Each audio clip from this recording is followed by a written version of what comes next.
Hello, brothers and sisters. I'd like to greet you all in the wonderful and powerful name of our Lord and Savior Jesus Christ. Indeed, God is good all the time, and all the time God is good. And so today, my dear brother, my dear sister, we are busy with our series, How to Interpret Scripture.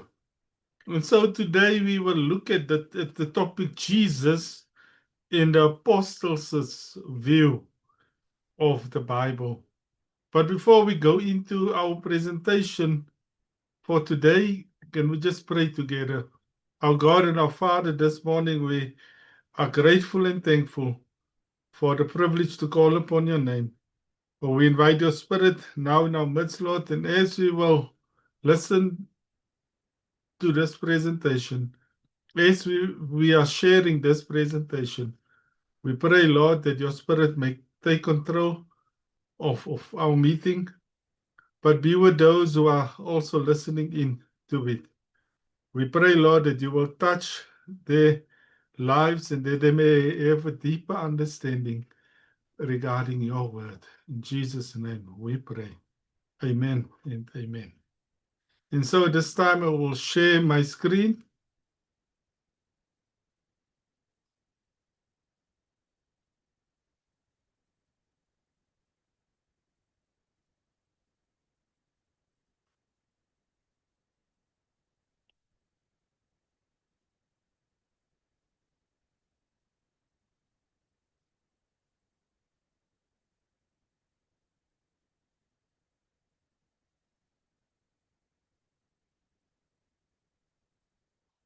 And so we are looking at Jesus in the apostles' view of the Bible.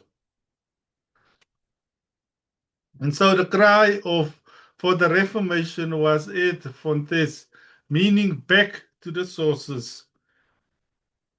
This means that the reformers decided to go back to the source of Scripture to truly understand Christianity rather than to rely on the traditions of the medieval church. And so the crucial pivot to the original sources brought a renewed focus on the Scriptures, transforming the way people looked at the world. And so the question of authority. Yet today, the traditions and methods of medieval scholastic philosophy utilized before, before the Reformation continued to be employed. Scripture is often understood only through the lens of philosophy or nature. And so we find that enlightened philosophy brought into question basic biblical inspiration and authority, relegating the words of God to the words of men, which were written in a particular time and setting. And so this theologian, Christopher Stendhal, the former dean of Harvard University Divinity School, writes these new assumptions means that the modern interpreter must distinguish between what a Bible passage meant and what it means. So in other words, there is a tension between the mind of a Semitic past and the thought of a modern man. And so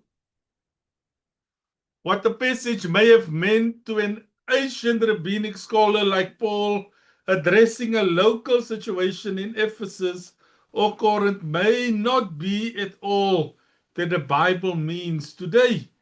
You see, and also further, it cannot mean the same thing because, according to this view, the modern world's scientific knowledge and understanding were completely unknown to the ancients. And so the biblical writers were said to be reflecting a local cultural situation, and modern readers need to interpret the Bible today by today's standards. And so, biblical faith seems largely irrelevant in an age of electricity, computers, and smartphone technology. And so the Lutheran theologian Rudolf Bultmann talks about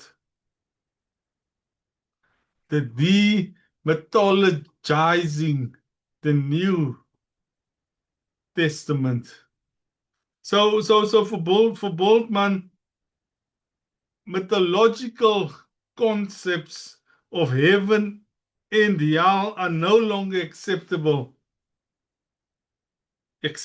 for modern men in scientific thinking. To speak of above and to below in the universe has lost all its meaning. Now, for Bultmann, it is mere wishful thinking to suppose that the ancient worldview of the Bible can be renewed. And so in the minds of Jesus and the apostles, was there a difference between what the Bible meant and what it means? Did Jesus and the apostles accept the reality and miracles in the Old Testament and teach that miracles still occurred in their day? And so how did they relate to the people, places, and events described? What were their assumptions and subsequent methods of interpretation? And so, like the reformers, we need to return to the sources to understand how the biblical writers and Jesus interpreted the Bible. And so this comes to our next point, Jesus' view of Scripture. And so firstly, Jesus affirms the authority of Scripture in various ways. He accepts the miracles in the Old Testament as authentic. In Matthew 12, verse 14, he says, "For as Jonah was 3 days and 3 nights in the belly of the great fish, so will the Son of Man be 3 days and 3 nights in the heart of the earth."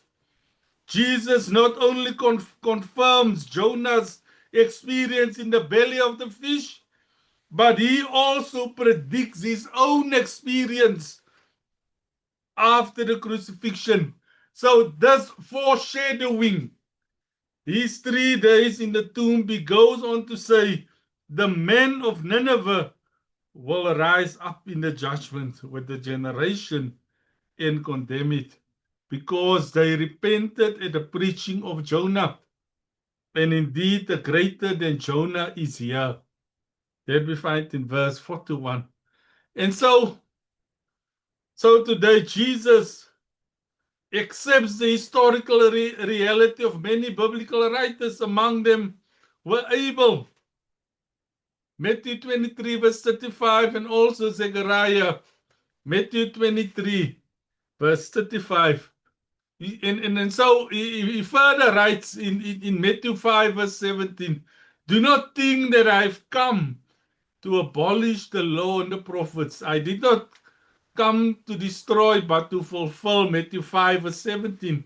And so to the Sadducees, he says, "You are wrong because you know neither the scriptures nor the power of God." And so today, my dear brother, my dear sister, these passages show that Jesus viewed Scripture as foundational to our lives and experience. And so Jesus' use of Scripture in Christ's life displayed the Scripture's authoritative place in his experience and ministry. The first Remember in John 3 verse 16, this is my beloved Son in whom I am well pleased. The Spirit led Jesus into the wilderness. He was then later tempted by Satan. And so the first encounter centered on appetite and appealed to the human penchant for self-preservation. And Jesus responded by quoting Deuteronomy. He said, you know what? It is written, man shall not live by bread alone, but by every word that proceeds from the mouth of God. And so today, in all three temptations, Jesus responds with the words, it is written. Notice, it does not say, it was written or it will be written. Instead, it uses the present tense, it is written. The words was present truth for Moses and Christ, and still is for us today. And so remember after his resurrection and beginning with Moses and all the prophets, he interpreted to them in all the scriptures the things concerning himself. And so the Bible is to be presented as the word of the infinite God, as the end of all controversy and the foundation of all faith. And so we come to our last and final point, the apostles' view of Scripture. As one would expect, the apostles accepted the historicity and accuracy of the Old Testament, of the Exodus experience.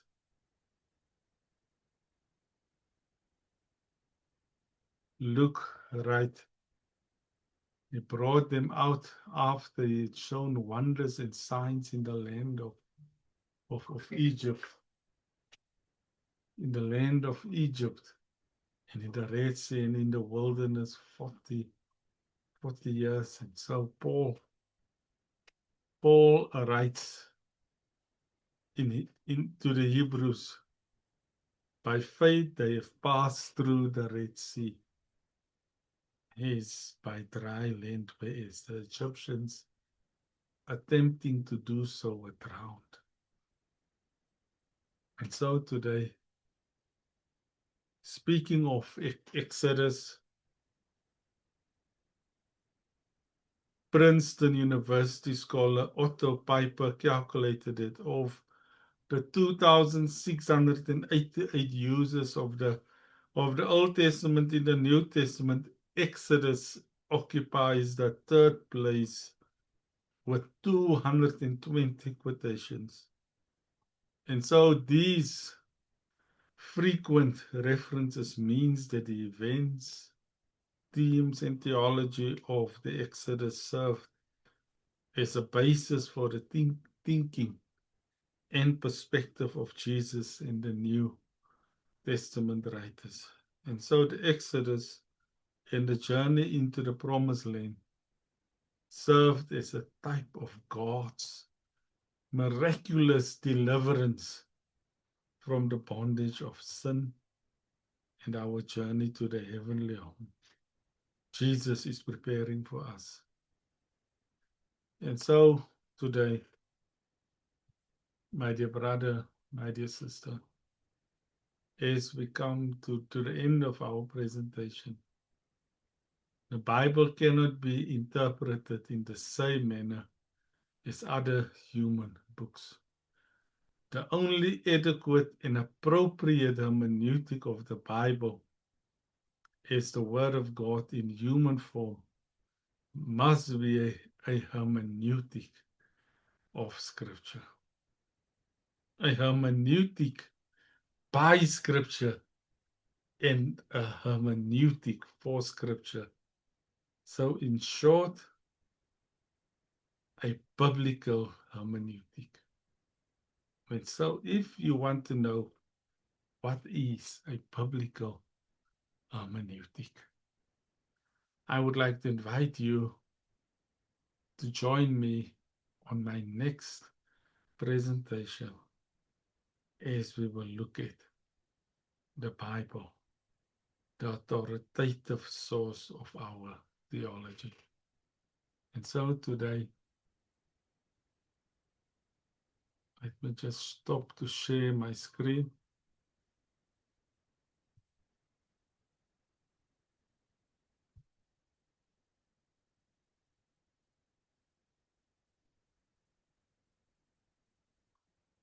Today, my dear brother, my dear sister, we have seen now how Jesus and the apostles,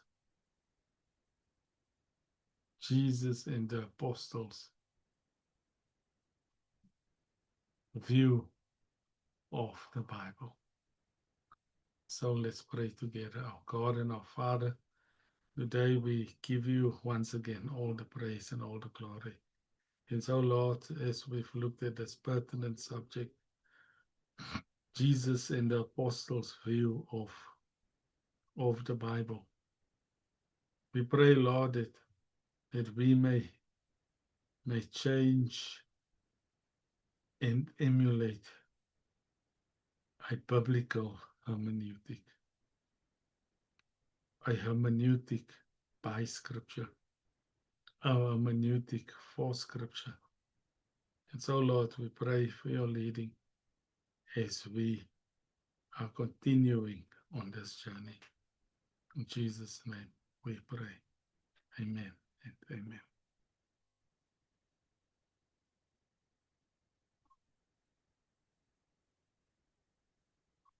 God bless.